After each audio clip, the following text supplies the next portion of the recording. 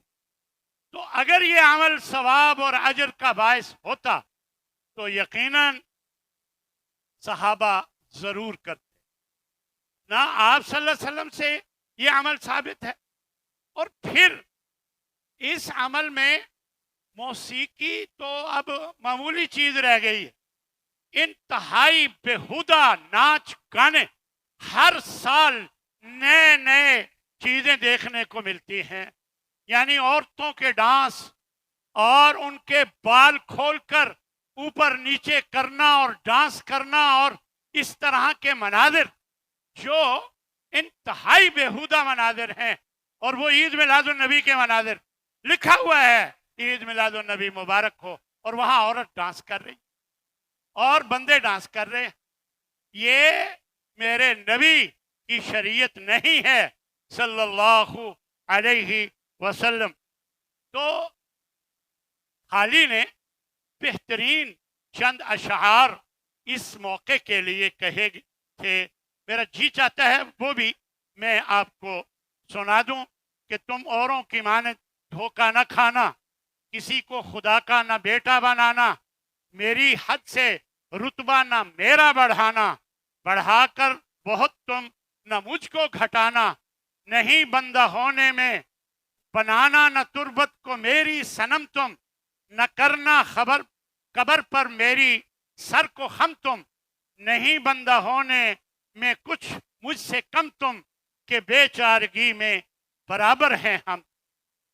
تو میرے بھائیوں نبی کریم صلی اللہ علیہ وسلم نے بھی فرمایا کہ میری امت کے لوگ کچھ لائے جائیں گے جبکہ میں حوض کوثر پر پانی پلا رہا ہوں گا. ایک طرف لاٹھی چارج ہو جائے گا اور لوگوں کو مار مار کے پیچھے کیا جا رہا ہوگا بائیں طرف, تو میں کہوں گا یا ربی اصحابی, کہ اے میرے رب یہ میرے ماننے والے ہیں, میرے ساتھی ہیں, کیونکہ میں انہیں وضو کے آثار سے پہچانوں, وضو کے آثار سے میں انہیں پہچانوں گا. تو مجھے بتایا جائے گا انک لا تدری ما احدثوا بعدک, آپ کو پتہ نہیں آپ کے بعد انہوں نے بہت سی بدعات کو شروع کر رکھا تھا. یہ صحیح حدیث میں آتا ہے. گویا اللہ تبارک و تعالی اپنے نبی کے ذریعے ہمیں ہر بات بتا چکا, حالانکہ یہ باتیں بعد کا کے لفظ ہے کہ آپ کے بعد ہی انہوں نے ایسے کرنا ہے. تو اس کا مطلب یہ ہے کہ اللہ تبارک و تعالی تو جانتا ہی تھا, اس لیے ہمیں یہ پہلے ہی بتا دیا گیا کہ ایسا ہونا ہے, اور ہم ایسا کر رہے ہیں. لہذا ہمیں اللہ سے ڈرنا چاہیے اور کوشش کرنی چاہیے کہ ہم اس قسم کی بدعات سے بچ کر رہیں. آپ کو یہ نہیں بھولنا چاہیے کہ 12 ربیع الاول کا دن تھا اور حضرت فاطمہ اس دن رو رہی تھی اور ایک شعر پڑھ رہی تھی کہ سبت علیہ مصائب لو انہا سبت علی الایام سرنا لیالیا, کہ مجھ پر آج ایسی مصیبتیں آن پڑی ہیں کہ اگر وہ دنوں پر آتی تو وہ بھی رات بن جاتی. یعنی